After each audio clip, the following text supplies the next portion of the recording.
My guest today is Leona Watson, owner of Cheeky Food Group, a company that uses the fun and interaction of cooking together to provide team building activities across Australia and New Zealand. Leona, welcome. Thank you. Thank you for joining us. Tell us what Cheeky Food Group does.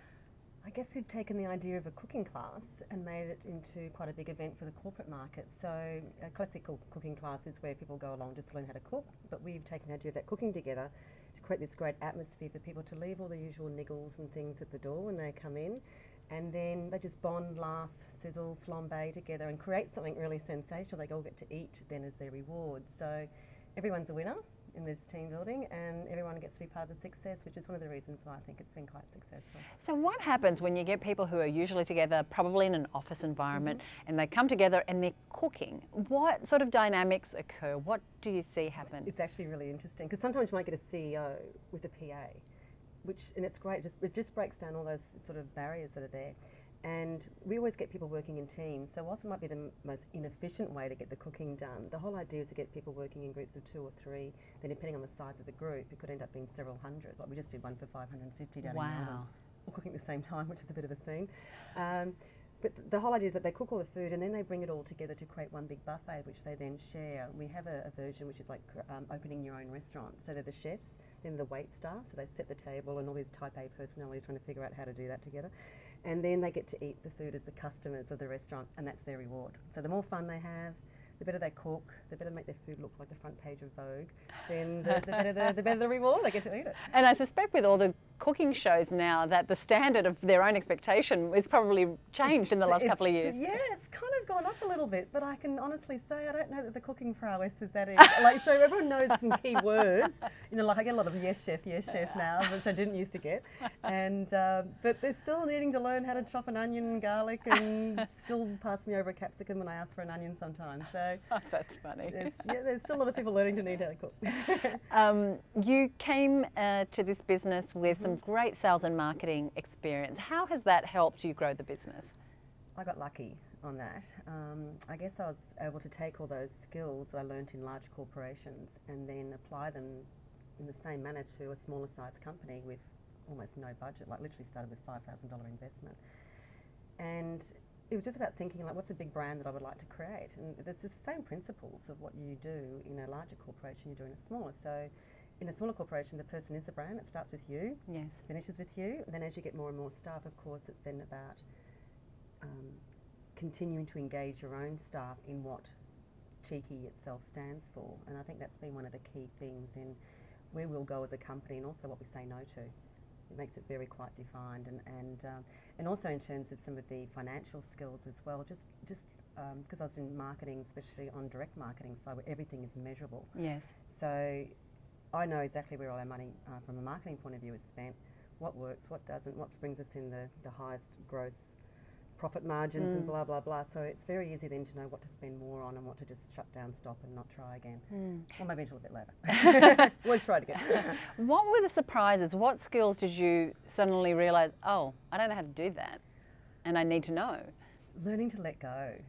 It was interesting. About 4 years ago, about 4 or 5 years ago, I got a business coach in, and because I realised that I was a bit of the centre of the universe of Cheeky Food Group, and my was allowing the controlling part of my nature to take over, shall we say, and it wasn't good for the company. Right. And that was a skill, learning how to step back, delegate, and when someone can do it as, you know, within 80% as well as you can, give it to them. They'll figure out the next 20%, and they'll probably blitz it and go to 120 once it's theirs, and they take ownership. That's been a big skill I've had to learn, and also just in terms of some of the money and the financial side of it. You know, it's one thing to be turning over 100,000, but then all of a sudden when you're turning over several million, it then becomes, right, okay, what are the tax planning and all these other kind of things, and that's something. It's a constant learning though.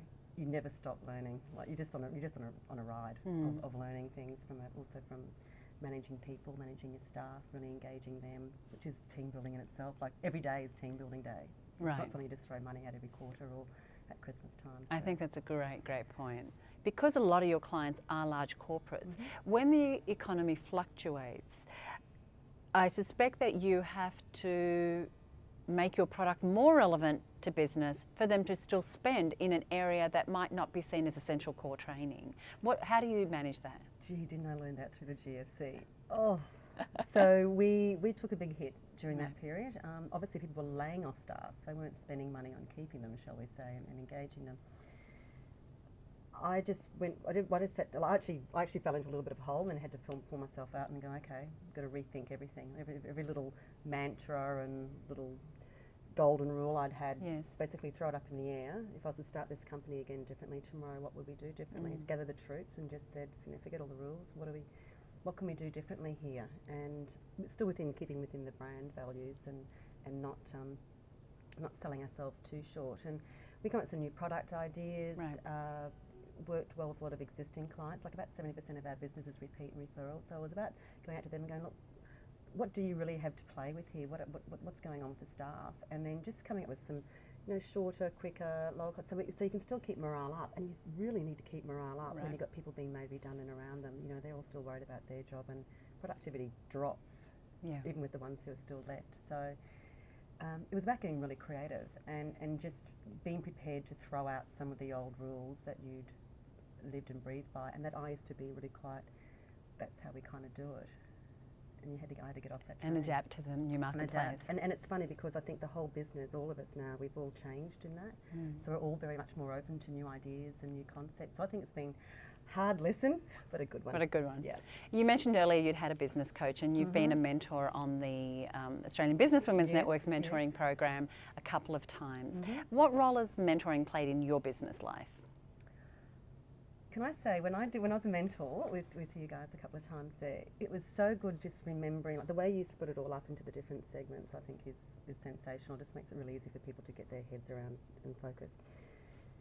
It was amazing just remembering the basics. It's so fun. You can get so caught up in blah, blah, blah, you just forget some of those really basic things of marketing, the HR, still trying to get a grapple on technology. So from a mentoring point of view, I'm actually on the lookout for a mentor at the moment. Okay. If anyone's out there. So I'm looking for one as much as also looking at the whole side of business coaching as well, because I think they're two quite different things. Yes, absolutely. And but I think the best thing about mentoring is just always having, once you've got your radar on for one, then I think someone's going to pop up. Anything you would like to leave us with? You've already given us great lessons and shared those with us. Anything else you'd like to leave us with based on your experience so far? I think one of the key things is to check yourself before you walk in the door. Now, this is whether you're the business owner or whether you're a brand new PA. So wherever you feel you are in your career, it's kind of irrelevant. But it's amazing what mood or angst or whatever it is that you might bring in with you, and your influence on the people around you. Whereas, if someone's having had a fight with your boyfriend, or you just had trouble getting a car park, and you can kind of come in a bit grumpy, and that can spread like wildfire. Whereas if you just sort of stop yourself and go, do the smile, fake it till you make it, because then it gets really easy. You actually do start to feel happier, and then you just walk in and then everyone just follows you. You actually start to create a great atmosphere for having just a really good day, which means your clients are, your prospects are, your suppliers are. It's amazing how that can really filter out. That would be probably my one learning. The other one would just be really paying attention to your cash. Right. And we've talked about this a few times. It's amazing how many people don't pay enough attention. They've got some seriously great business ideas, especially when it's more on the creative side.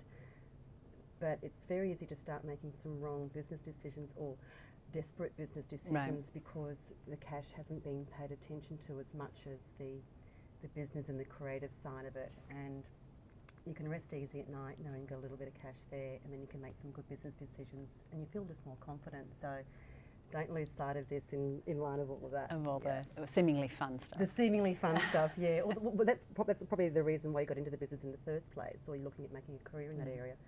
But yeah, if you're a business owner, never forget that bit. Great. Thank you so much for joining us. Thank you. Thank you.